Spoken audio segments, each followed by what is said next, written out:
عليكم يا بنات، كيف؟ ان شاء الله كويسين يا بنات. انا كان نزلت الزبدة قبل كده وشايفة كتار ما قالوا ما فهمناها. هسه بسويها لكم من البداية. تحطي حلة في النار على حسب قدر زبدتك، دايما تكون اوسع من الزبدة. يلا تجيبي الزبدة.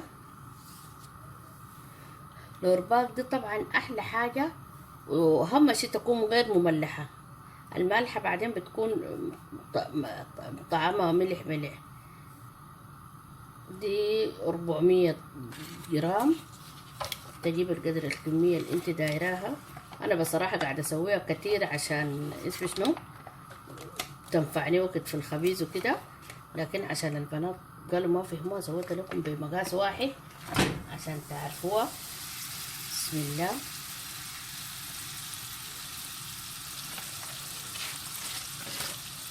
سهلة وظريفة وعنايتها أحلى منها ما في. الزبدة بتاعتها حلوة بصراحة كده. يلا بسم الله.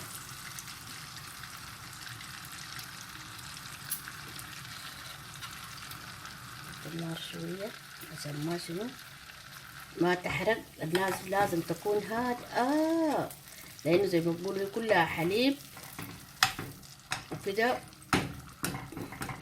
ما تحرق ليك.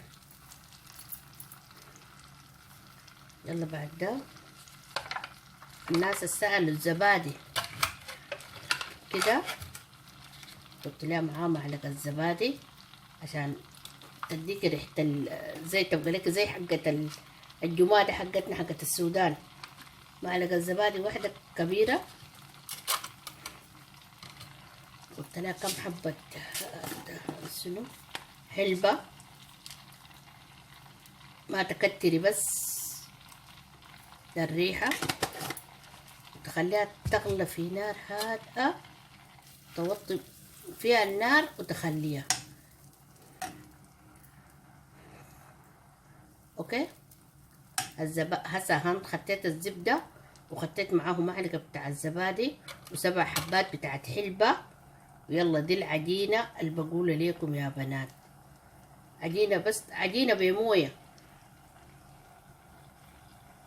عشان تشيل اي ريحة في اسم شنو في الزبدة. لما الزبدة تنجض يلا العجينة دي بتتحمر، بتدي نكهة تانية تكون حلوة. وبعدين لما نحط لها حليب بودرة بوريكم. يلا لحد بعدين وتابعوني في فادية السودانية وإن شاء الله يعجبكم يا بنات. شايفين هسه الرغوة دي ده كلها الحليب اللي في الزبدة. لما الرغوة دي تنتهي والزيت يكون فاصل، كل مرحلة بصور لكم تكون واضح عندكم. يلا دي المرحلة اللي بحط ليها فيها الحليب البودرة. هسه خلاص ان شاء الله يكون واضح بس. خلاص دي العجينة اللي خديناها قبل. شفتوا؟ يلا لما كل ما تحمر الريحة بتاعتها بتفور زيادة. يلا شوفوا الزيت بقى بفوق والزبادي الهناي قلقشة الحليب بقت بتحت زي حق السودان. يلا بعد ده يلا بتقوم تحط له، لكن انا بحط الحليب البودرة وبطفيه طوالي، بحطه بس للريحة عشان ياخد الريحة بتاعت حليب البودرة كمان بس. وحط في النار يعني بالسخانة بتاعت الزيت براه حيدي النكهة. ده تاخدي هبهان. انا بصراحة كنت قاعدة اخد قشر برتقال ناشف، لكن بصراحة لقيته زي ما بيقولوا ما قدامي. بعد فتحت الفيديو اتذكرت اني ما جبته جنبي. ما مشكلة لانه خلاص بالحليب وبالزبادي. يلا بعد يلا تكوني حريصة، حتى لو حسيتي انه الوجه ده اتحمر شديد ممكن طوالي تشيليه تحطيه في موية باردة عشان الحلة تبرد. لكن لو من بدري يعني سبحان الله وما حسيتي باللون اتغير، ممكن عادي تخليه لما يرقد الحليب براه، بعد ما يتحمر بيرقد تحت مع ديلاك. ما عليك الا بتحركي بمعلقه كمان خشب، ما تحركي بيدا زي ما تقولوا. انا بس عشان اشيل اوريكم تشوفوا اللون. هسه شايفينه كيف؟ عشان خطيت الحليب هسه، بعد شويه ده كله حيروق. شوفوا العجينه بتتحمر، كل ما تتحمر بتدي نكهه.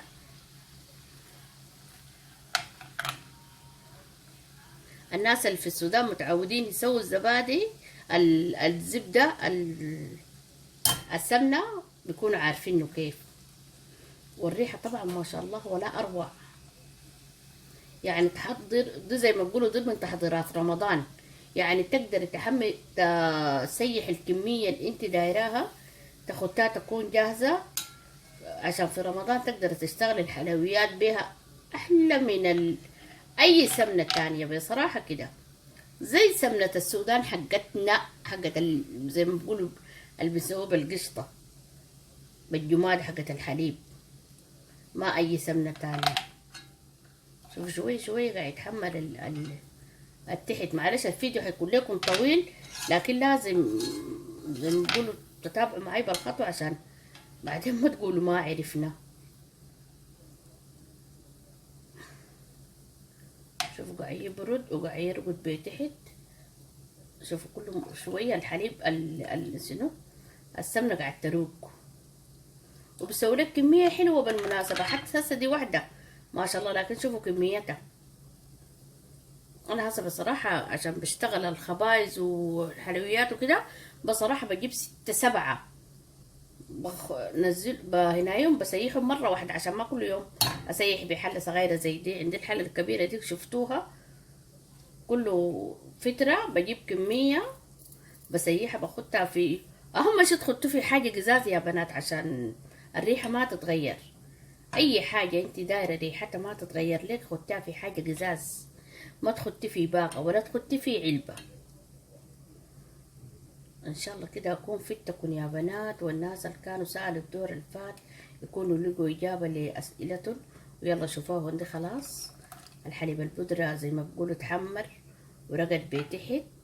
بعدين لما تجي تصفيها تطلع لك في المصفى الغناي بتاعه، تصفيه بمصفى ناعم عشان ما ينزل لك تحت في السمنة. وعليكم بألف عافية، وإن شاء الله يعجبكم يا بنات. والبنات اللي كانوا طالبينه اللي قالوا ما عرفنا ليه، إن شاء الله يكونوا يحضروا سمح وينفذوا.